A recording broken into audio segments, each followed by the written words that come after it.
기독교 윤리에 있어서 성경의 권위에 대해서 생각해 보겠습니다.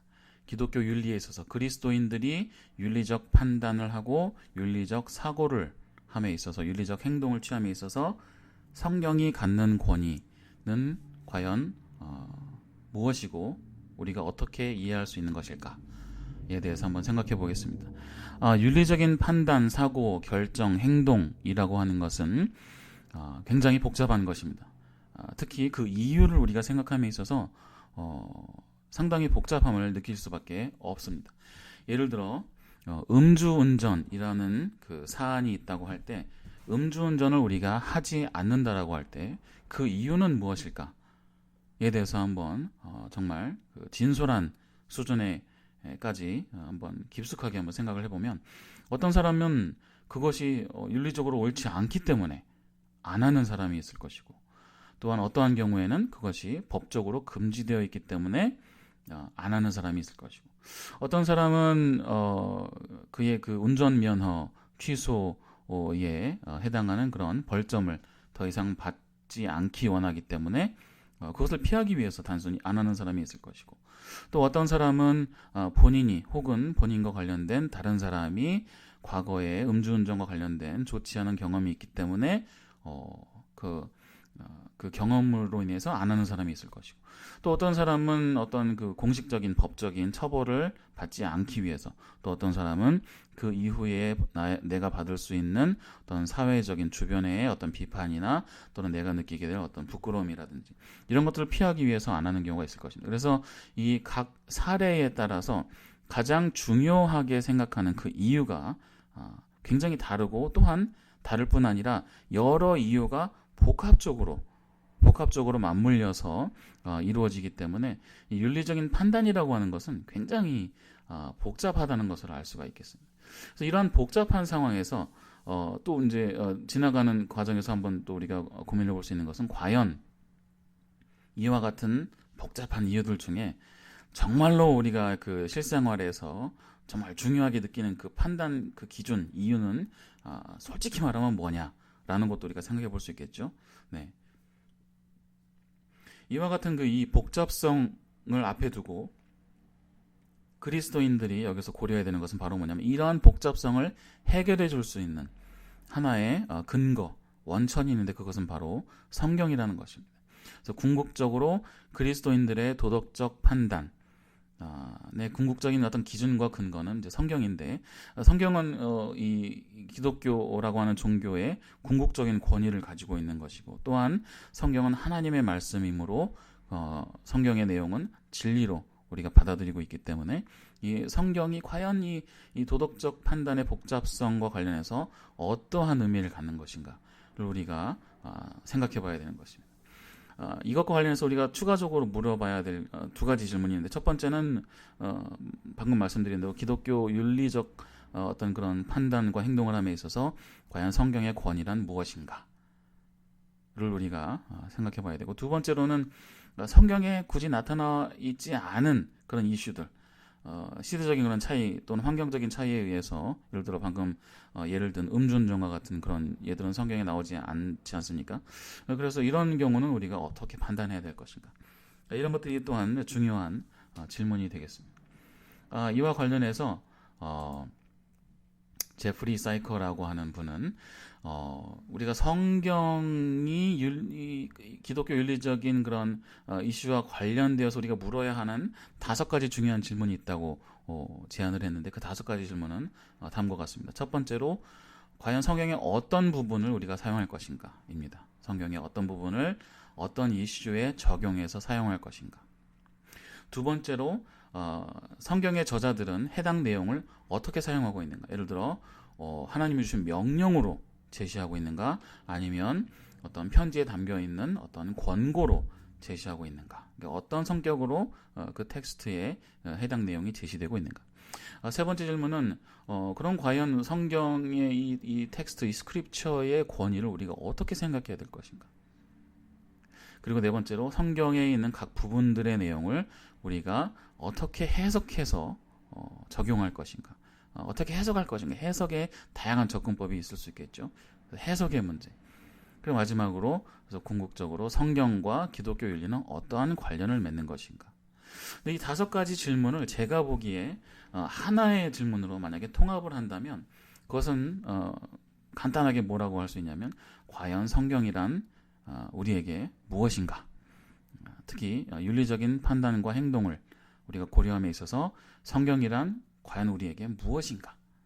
그리고 성경이 갖는 그 기준성, 또 normativity, 이 성경의 기준성은 과연 무엇이란 말인가? 라는 질문으로 우리가 또 간단하게 정리를 해볼 수 있을 것입니다. 그래서 결국엔 What is the Bible to us? 우리에게 성경이란 무엇인가에 대해서 한번 생각을 해보도록 하겠습니다. 기독교 윤리적인 그런 맥락에서 2가지 다소 뭔가 이 눈에 띄는 극단적인 그런 입장에 대해서 한번 생각을 해볼 수 있겠는데요. 첫 번째는 성경에 어떻게 보면 그 성경 자체가 갖고 있는 어떤 권위, 윤리적 권위를 강조하는 입장을 우리가 생각해 볼 수 있겠습니다. 그래서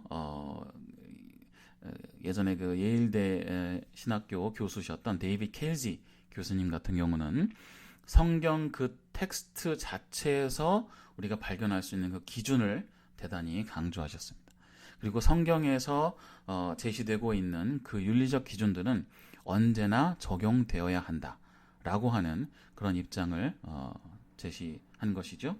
그래서 성경에 나타내는 그런 모든 어떤 해결책들은 모든 상황에 동일하게 적용되어야 한다라고 하는 것입니다. 이런 입장은 어떤 비유적인 표현에서 한번 생각을 해보니까 마치 어떤 그 통에 물고기를 잡아서 그 물고기가 담겨 있는 그 통을 그대로 주는 것과 같은 것으로 비유해 볼 수 있는 것이죠. 우리가 성경을 통해서 윤리적인 판단을 얻는다라고 하는 것을 마치 물고기 그대로 통에 담아서 주는 것. 그래서 우리가 그 물고기를 받아서 그대로 활용하는 것. 뭔가 이러한 그런 것으로 이런 비유로 우리가 생각해 볼 수 있을 것입니다. 그래서 성경에 나타내는 그 권위, 그 내용 그대로 우리 삶에 적용하는 것, 그러한 접근법을 이제 말하는 것이죠. 그래서 그리스도인들이라고 하는 것은 지금 현재 를 살아가는 우리 이 그리스도인들이라고 하는 것은 과거에 하나님께서 창조하신 그 창조의 일부분으로 살아가는 것이기 때문에 과거에 하나님께서 주신 여러 가지 계명과 지침들은 우리가 또한 그대로 계승해서 적용하는 것이 맞다라고 하는 것입니다. 그래서 성경은 이와 같은 입장에서는 성경은 그 권위의 원천으로서 사용되는 것이죠. 그래서 이와 같은 접근법은 주로 이와 같은 접근법은 이 성경 텍스트를 분석하는 방식으로 textual analysis, 성경 텍스트를 분석함으로써 이와 같은 그 성경이 바로 전해주는 그런 지침들을 우리가 받을 수 있을 것입니다. 또한 이와 같은 접근법을 이제 취하는 그룹 중에 소위 말해서 에반젤리칼 펀더멘탈리즘, 미국에서는 에반젤리칼, 특히 미국 사람들이 에반젤리칼 그런 굉장히 어떤 펀더멘탈한 그런 근본주의적인 그런 어떤 어감을 갖고 있는 것 같습니다. 우리가 특히 이제 한국 기독교계에서 복음주의적이다라고 하는 조금 뭔가 폭넓게 해석하려고 하는 그런 입장보다도 미국에서 이제 에반젤리칼 그러면 굉장히 펀더멘탈한 그런 어감을 갖고 있는데요. 그래서 에반젤리칼 펀더멘탈리즘 하면 굉장히 성경 말씀 그대로 적용하려고 하는 뭔가 그런 어떤 집단들이라고 볼 수가 또한 있는 것입니다.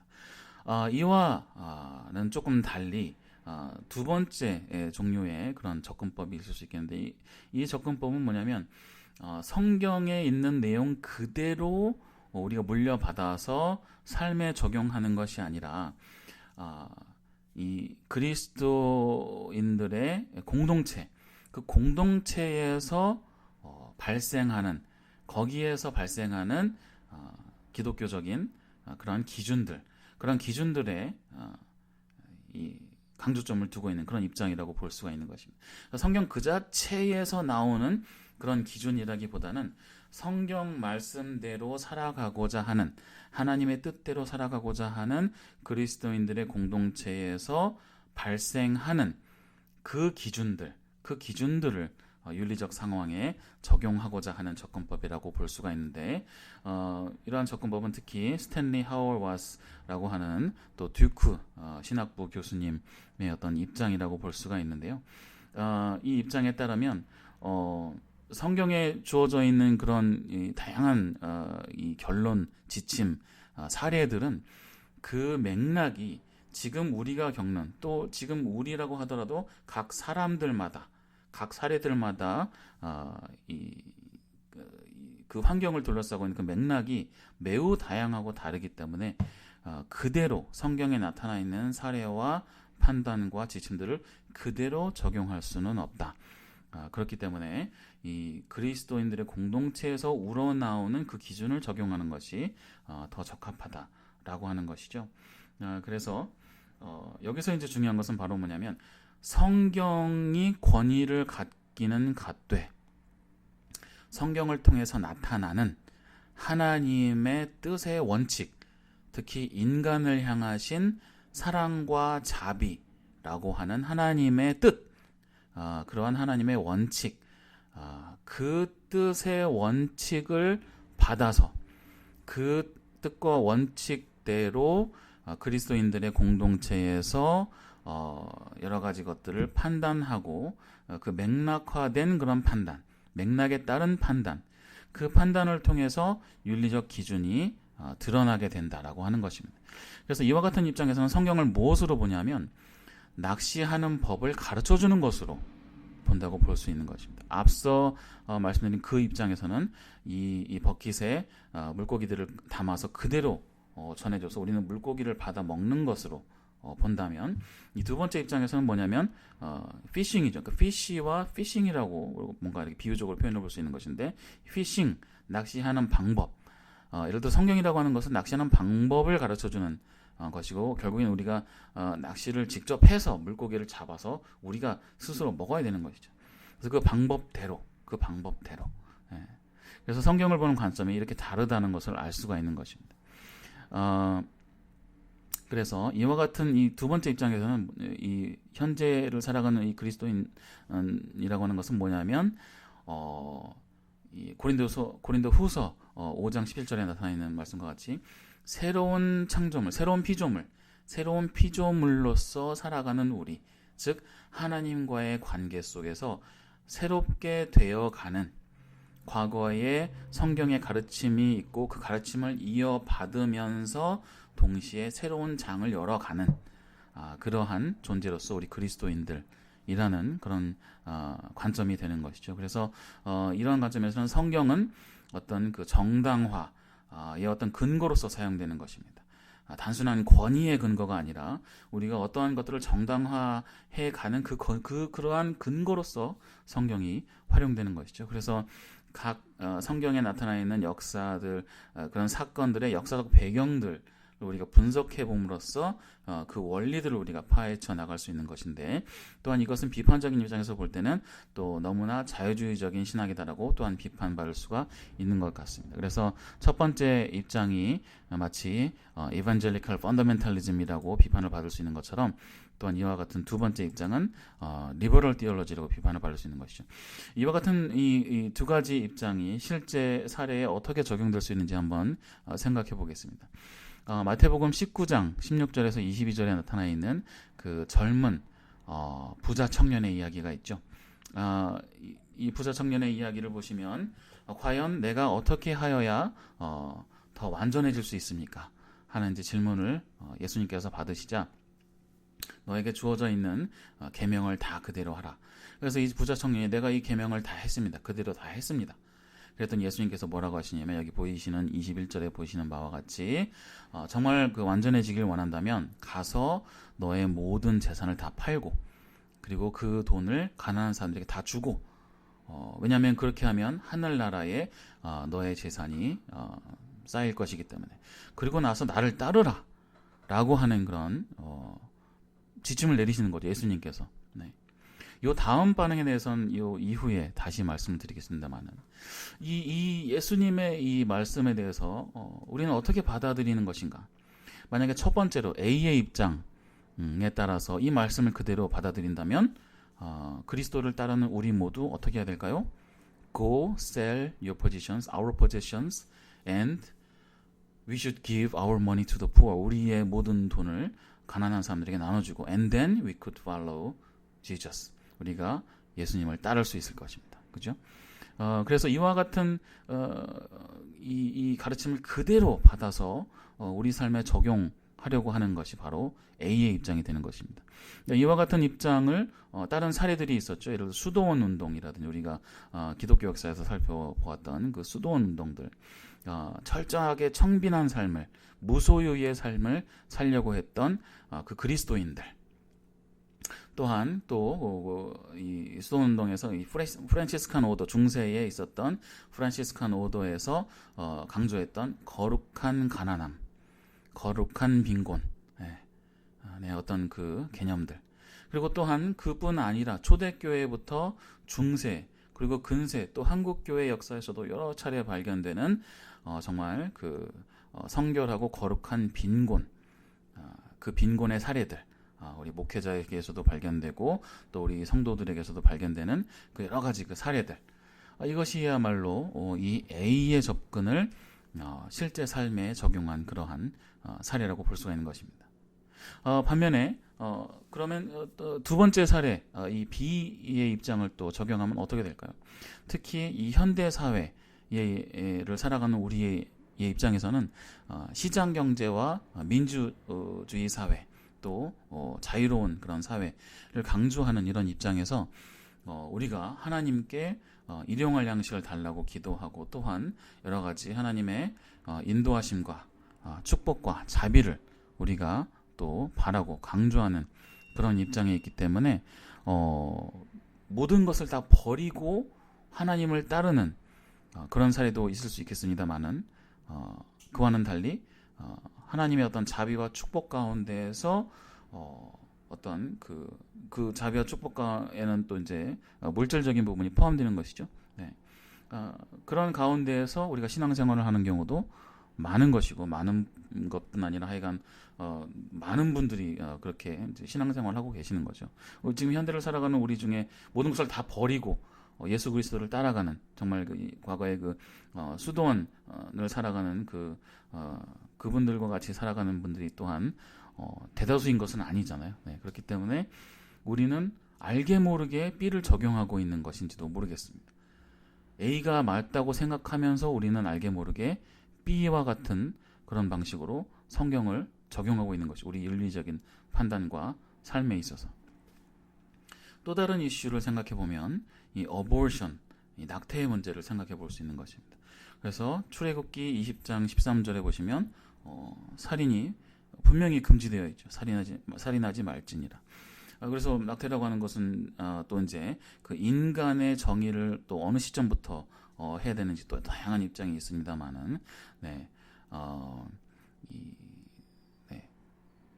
인간이 언제부터 시작되는 것인가, 인간성이라는 것이 엄마의 몸에서 밖에서 나오면서부터 시작이 되는 것인가, 아니면 잉태되면서부터 시작되는 것인가, 아니면 잉태된 이후에 어떤 장기들이 몇 % 이루어졌을 때부터 인간이라고 볼 수 있는 것인가, 또는 뭐 심장이 뛰면서부터 인간인가, 하여간 여러 가지 다양한 입장이 있을 수 있겠습니다만은, 결국에는 잉태된 것 자체가 결국엔 누가 뭐라고 하더라도 생명의 씨앗 아닙니까? 그렇죠? 그래서 잉태된 그 태아를 잘라낸다고 하는 것은, 그것은 생명의 씨앗을 잘라낸 것이기 때문에 A의 입장에서 봤을 때 살인이라고 할 수 있겠습니다. 또한 그렇지만 B의 입장에서 봤을 때는 이 현대를 살아가는 우리는 하나님과의 관계 속에서 우리를 사랑하시고 우리에게 자비를 베풀어 주실 하나님과의 친밀한 관계 속에서 살아가는 것인데, 만약에 한 여인이 원하지 않는 임신을 했을 경우 그 여인을 사랑하시는 하나님께서 낙태를 허용하지 않을 것인가 하는 것은, 우리가 성경의 여러 가지 하나님의 사랑과 자비의 원칙을 따르려고 최대한 노력하면서 판단할 수 있는 가능성이 있는 것이죠. 네. 그리고 또한 삶이 굉장히 어려운 가정의 경우, 그것은 그 가정에게 굉장히 위중한 어려움을 더해줄 수도 있는 것이죠. 아이가 태어나면 또한 그 아이 자체로 봤을 때도 어떤 어떤 굉장히 어려운 가운데 또 태어나게 될 수도 있는 것이고. 하여간 이러한 여러 가지 이슈들 때문에 지금을 살아가는 그 주체로서의 나, 하나님과의 관계에 있는 나를 사랑하시고 나에게 자비를 베풀어 주실 하나님, 그 관계 속에서 이 어보션의 문제를 판단할 때 그것은 굉장히 또한 단순한 문제가 아닐 수 있다는 것입니다. A가 이상적으로 보입니다. 그렇지만 우리 현실을 봤을 때 우리는 알게 모르게 B를 또 많이 적용하고 있는 것을 또 발견하게 되는 것입니다. 그래서 여기 나타나 있는 두 가지의 어떤 그 관점, 윤리적인 문제에 있어서 성경의 위상이라고 하는 것은 이 두 가지 다를 우리가 고려할 수밖에 없는 것이죠. 그래서 이와 같은 이 두 가지 원칙을 우리가 보았을 때 우리는 결국 둘 중에 하나를 이상적으로 선택해서 적용한다기보다는 뭔가 이 사이에서 우리가 성경을 받아들이고 있다라고 볼 수가 있는 것입니다. 특히 성경의 원리를 파악해서 성경의 원리를 통해서 하나님의 어떤 성품, 하나님의 사랑을 최대한 반영해서 우리가 윤리적인 판단을 한다고 할 때 성경의 그럼 어느 부분을 우리가 받아들일 것인가를 우리가 고민을 해야 되는 것이죠. 얼만큼은 받아들여야 되는 것이죠. 왜냐하면 성경의 내용을 받아들여야 하나님은 이러이러한 분이다라는 것이 그러한 원리가 세워질 것 아닙니까? 그러면 성경에 나타나 있는 그 내용을 어느 수준까지 우리가 받아들일 것인가? 성경에 나타내는 아주 그 세세한 사례들과 관련된 판단과 그 결과로 나타난 것들까지 우리가 받아들일 것인가? 아니면 어떠한 수준까지, 어떤 부분은 우리가 받아들이고 어떠한 내용은 우리가 걸러낼 것인가 하는 또한 그 문제가 생기게 되는 것입니다. 그래서 이 둘 사이에서 우리는 판단을 하게 되는 것입니다. 특히 앞서서 말씀드린 것과 같이 성경에 나타나 있지 않는 사례들이 또한 우리 삶 가운데 많이 있기 때문에 성경의 사례들을 직접 적용하기 어려운 경우들이 많이 있는 것이죠. 그래서 성경의 원리를 우리가 깨우침에 있어서 과연 성경의 어느 정도의 내용을 우리가 받아들이고 어느 내용은 우리가 그냥 뭔가 배제시키고 있는 것인지에 대해서 고민하지 않을 수 없는 것입니다. 또한 이와 같은 이 기독교 윤리에 있어서 이 사태를 더욱 복잡하게 만드는 그러한 세 가지 이슈가 있는데 한 가지는 최근 많은 사회에서 만연하고 있는 개인주의적인 성향입니다. 예를 들어 그 성문화와 관련된 그런 그 이슈들의 경우 출애굽기 14장에서는 분명히 간음을 금지하고 있습니다. 간음을 금지하고 있는데 근데 지금 많은 현대 사회에서는 이 성적인 부분은 개인의 문제다. 예를 들어 미국의 많은 정치인들이 이렇게 이와 같이 말하듯이 이것은 nobody's business다. 그 자신의 문제일 뿐이다. 라는 식으로 굉장히 지극히 개인적인 영역의 것으로 치부하는 경향이 있습니다. 그래서 이것을 우리가 어떻게 해결해야 될 것인가? 이 개인주의적인 그런 사회 풍조, 이것을 우리가 어떻게 적용해야 될 것인가? 그 이슈가 있습니다. 이 이슈가 이 기독교 윤리에 있어서 이 문제들을 더욱더 복잡하게 하는 그런 한 가지 요소라고 할 수 있겠습니다. 또한 이 법 윤리학적인 그런 이슈들도 있을 수 있겠는데요. 법에서는 기본적으로 guilty가 증명되기 전까지는 innocent, 무죄인 것이죠. 그리고 또한 이 guilty, 유죄라고 하는 것도 a reasonable doubt, 뭔가 그냥 일상적인 그런 그 의심보다도 더 뛰어넘는 그런 수준에까지 증명이 돼야 이제 이게 guilty라고 하는 그렇게 이제 판단이 된다라고 하는 것인데 실제적으로 우리가 삶에서 고민하고 갈등하는 그런 윤리적인 이슈들이 단순히 증명돼야만 그것이 어떤 문제가 있다, 죄다라고 할 수 있는 것은 아니거든요. 그래서 이 법과 윤리에 있는 그 사이에 있는 그 괴리감을 그것이 또 현대를 살아가는 우리에게 있어서 굉장히 우리 문제들을 이제 복잡하게 한다는 것입니다. 예를 들어 아까 말씀드린 음주운전의 경우도 마찬가지죠. 음주운전의 경우도 어떤 그 윤리적으로 하나님께서 우리에게 당부하신 다른 사람에게 어떤 그 해를 끼쳐서는 안 되는 그런 어떤 선한 양심에 따라서 해야 되는 것인데 그냥 단순히 어떤 법적인 것을 피해가기 위해서 안 한다든지 뭔가 그런 것 사이에 오는 그런 괴리감이 이러한 그 윤리적인 이슈를 복잡하게 만든다는 것입니다. 세 번째도 굉장히 중요한 것인데 이것은 뭐냐면 근세 역사를 흘러오면서 이 어떤 특히 선진 사회들을 통해서 자유, 평등, 권리 등의 가치가 물론 근세 철학자들의 인문주의적인 그런 사고를 통해서 발달되면서 또한 동시에 그것들이 근세의 어떤 그 사회적 환경에서도 우리가 볼 수 있는 것처럼 그것들이 기독교적인 가치와 동의하기 때문에 그런 것들이 인정된 것이거든요. 그래서 기독교적인 문화에서 흘러나왔던 그런 자유, 평등, 권리 등의 중요한 가치들, 이런 중요한 가치들, 예를 들어 근세의 많은 철학자들은 자신들의 주장이 성경에 있는 내용과 일치한다는 것을 반드시 증명해야 되는 그런 사례들이 있습니다. 그래서 그들의 글들의 많은 부분들을 보면 성경의 여러 가지 인용들을 가져오는 그런 근세 철학자들의 글들을 많이 보게 됩니다. 그래서 기독교적인 문화, 또 간단히 얘기하면 성경에서 흘러나간 이 자유, 평등, 권리의 가치들. 근데 이러한 것들이 지금 근대 사회, 현대 사회를 이제 특히 선진 사회들을 구성하는 주요 원리가 되었는데 지금은 오히려 이러한 원리들이 기독교 문화를 옥죄어가는 그런 가치로 다시 들어오고 있다는 것이죠. 자유, 평등, 권리를 너무 강조하다 보니까 기독교의 가치, 기독교에서 중요하게 생각하는 그런 윤리적인 문제들을 해체시키는 그런 원리들로 오히려 기독교 문화를 옥죄는, 성경을 옥죄어가는 가치로 다시 들어오는 그런 이상한 현상이 벌어진다는 것입니다. 분명히 성경에서 나간 가치인데 그것이 성경을 옥죄는 가치로 돌아온다는 것이죠. 특히 요즘 또 많이 만연하는 그런 사태가 바로 뭐냐면 정치와 기독교가 이렇게 막 융합되어 있는 그런 현상이 미국이나 한국이나 여러 사회에 발견되는 것입니다.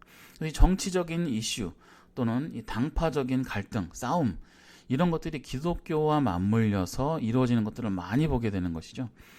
그래서 특히 이 정치와 관련해서 봤을 때 왼쪽이건 오른쪽이건 또는 오른쪽이건 왼쪽이건 간에 서로 간에 있는 갈등과 경쟁과 싸움에 있어서 기독교적인 가치를 가지고 들어가는 그런 현상들이 많이 발견되는 것입니다.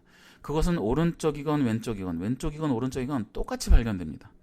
그래서 기독교의 이름으로 또한 성경의 이름으로 아까 우리가 살펴봤죠. 5가지 질문 중에 성경의 어떤 부분을 사용하느냐, 또 성경의 어떤 부분을 어떻게 해석하느냐, 이런 방식을 가지고 정치적인 갈등, 자유평등, 권리 등등 사회적인 가치를 옹호해 가면서 그 기독교 텍스트, 성경을 그렇게 활용하는 경우, 자신의 싸움의 도구로 성경을 사용하는 경우, 이런 경우들이 많이 발견되는데 제가 보기엔 그것이 왼쪽이건 오른쪽이건 또는 오른쪽이건 왼쪽이건 간에 다 잘못된 것 같습니다. 왜냐하면 성경은 마태복음 18장에 나타나 있는 것처럼 예수님께서는 분명히 무제한적으로 용서하고 관용하고 품어줄 것을 강조하셨기 때문에 그렇습니다. 성경을 갈등의 도구로 사용하는 한 제가 보기엔 그것은 잘못된 것 같습니다. 특히 사회에서 강조하는 자유, 평등, 권리의 가치를 가지고 성경을 옥죄면서까지 서로를 향한 갈등의 수단, 공격의 수단으로 삼는 것은 그것은 기독교적인 것이 아닌 것 같습니다. 서로 공격하고 고소하고 고발하고 그 난리를 치면서 성경을 활용하는 것은 성경의 기본적인 정신에서 어긋나는 수준까지 자행되는 그런 경우들도 많이 발견되는 것 같습니다. 그래서 이 이 성경에서 흘러나갔던 가치들인데 사회적인 정치적인 그런 가치들인데 그것이 오히려 기독교 문화를 옥죄고 기독교 문화를 왜곡시키고 성경을 왜곡시키는 그런 현상들이 발견되고 있는데 그것이 또한 이 기독교 윤리에 있어서 굉장히 이 문제를 복잡하게 만드는 그런 또 하나의 이슈라고 볼 수 있는 것입니다. 또한 여기서 중요하게 우리가 생각해야 되는 것은 바로 인간 자유의 문제입니다. 인간 자유의 문제. 예수님은 분명히 진리가 우리를 자유케 할 것이다라고 말씀하셨습니다. 또한 요한계시록에서 말씀하신 것처럼 예수님은 우리 마음의 문 앞에서 두드리고 계시고 우리가 스스로 문을 열도록 그것을 기다리고 기대하고 계시는 것입니다. 그래서 구원의 문제는 예수님의 초대와 인간의 화답으로 이루어지는 분명히 인간의 자유의 영역이 있는 인간의 자유의 역할이 있는 것이 바로 인간 구원의 문제이고 우리 기독교의 진리의 문제에 해당하는 것입니다. 또한 앞서서 살펴봤던 젊은 부자 청년의 사례의 경우도 마태복음 19장을 보시면 아까 살펴봤죠. 예수님께서 너의 재산을 다 팔고 그것을 가난한 사람들에게 나눠주고 그리고 나를 따라라 라고 말씀하셨는데 이 부자 청년이 어떻게 반응합니까? 22절에 나타나 있는 바와 같이 근심하며 떠났다라고 되어 있습니다. 근심하며 떠났다. 왜냐하면 그가 가진 재산이 너무 많았기 때문에 근심하고 떠났다. 여기서 굉장히 중요한 부분을 우리가 캐치할 수 있는데 그것은 바로 뭐냐면 만약에 여러분이 어떤 예를 들어 무슨 그러서는 안 되지만 사이비 종교를 만들어 가지고 사이비 종교의 경전을 만든다라고 생각을 해보십시오. 그럼 어떻게 쓰겠습니까? 모르긴 몰라도 내가 가르치는 가르침을 따르지 않으면 너는 어떻게 될 것이다 라는 식으로 뭔가 강압적인 coercive한 그런 내용을 많이 담아서 하지 않겠습니까? 근데 여기서 마태복음 19장에 나타난 예수님의 모습은 굉장히 독특한 것을 알 수 있는데 그것은 뭐냐면 그 젊은 부자 청년이 근심하며 나가는데 그냥 가게 내버려 두신다는 것입니다. 근심하며 가는 부자 청년을 내버려 두신다는 거죠. 여기에서 우리는 분명히 예수님께서 인간의 자유와 스스로 판단하는 것을 굉장히 존중하고 계시는 것을 알 수 있습니다. 그것이 하나님의 마음이요 이것이 기독교의 본질이라는 것을 우리가 성경을 통해 알 수 있는 거죠. 너가 내 말을 듣지 않으면 내가 강압적으로 다 내 마음대로 바꿔버리겠다라고 하는 것이 아니라 인간의 자유 그리고 독립적인 판단 그것을 철저하게 존중하시는 예수님의 모습 이 장면들을 통해서 우리가 알 수 있는 하나님의 마음 그것을 우리가 알 수 있는 것입니다. 그래서 이것은 결국엔 성경을 우리가 어떻게 볼 것인가의 문제와 관련이 되어 있는데 그것은 바로 뭐냐면 성경을 위로부터 주어진 것 우리 문제와 동떨어진 상태로 위로부터 주어져서 고정되어 있는 것으로 볼 경우 그 경우 우리는 성경을 그대로 따라야 되는 것이지만 만약에 성경을 지금 현존하고 있는 그리스도인의 공동체 지금까지 이어져고 있는 옛날에도 있었고 지금도 이어져고 있는 그리스도인들의 공동체의 기록으로 성경을 본다면 그 기록은 지금도 계속 이어질 수 있는 것이죠.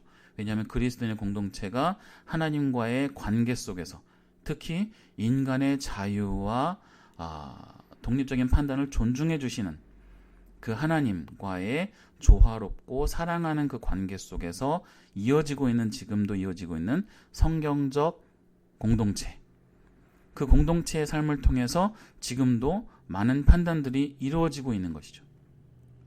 그래서 성경을 지금도 이어져 가고 있는 하나님과 우리의 공동체의 스토리라고 본다면 인간의 어떤 자유를 좀 강조하는 그런 입장에서 어떤 그 기독교 윤리의 문제를 바라볼 수 있는 것이죠. 다만 여기서 우리가 조심해야 되는 것은 뭐냐면 이와 같이 자유를 강조하는 입장이 성경에서 분명히 가르치는 것 하나님이 싫어하신다고 여러 번 등장하신 것들을 부정하는 그러한 변명이 돼서는 안 된다는 것입니다. 그렇기 때문에 이제 아까 말씀드린 대로 과연 성경의 어떠한 내용들만큼을 우리가 받아들이고 해야 되는 것인가에 대한 그 이슈가 등장하는 것이죠. 그래서 성경의 구체적인 사례들과 성경에 일관적으로 제시되어 있는 어떤 추상적이지만 우리가 알 수 있는 하나님의 마음 그 사이에서 우리가 어떻게 판단해야 되는 것인가? 그게 굉장히 중요하게 대두되는 것입니다. 또한 여기에서 우리가 또 고려해 볼 수 있는 것은 바로 뭐냐면 인간의 자유를 인정하고 중시하는 그 구원론에 있어서 중시하고 있는 그런 교단, 그리고 인간의 자유를 구원론에 있어서 부정하는 교단, 이 칼빈주의로 대표되는 그런 그 장로교단의 경우는 인간의 자유를 원칙적으로 부정하는 것이죠. 그래서 하나님의 권위, 하나님의 능력, 하나님의 다 알고 계심, 그리고 다 결정하시는 그 예지, 하나님의 미리 정하심과 미리 알고 계심, 그것을 강조하다 보니까 인간의 자유를 부정하게 되는 그런 그 장로교단의 입장, 그리고 인간의 자유를 인정하고 인간의 화답과 역할을 중시하는 현재 그 개신교 교단을 기준으로 살펴보면 장로교를 제외한 모든 교단, 감리교, 성결교, 순복음, 구세군, 침례교를 비롯한 모든 교단은 이와 같은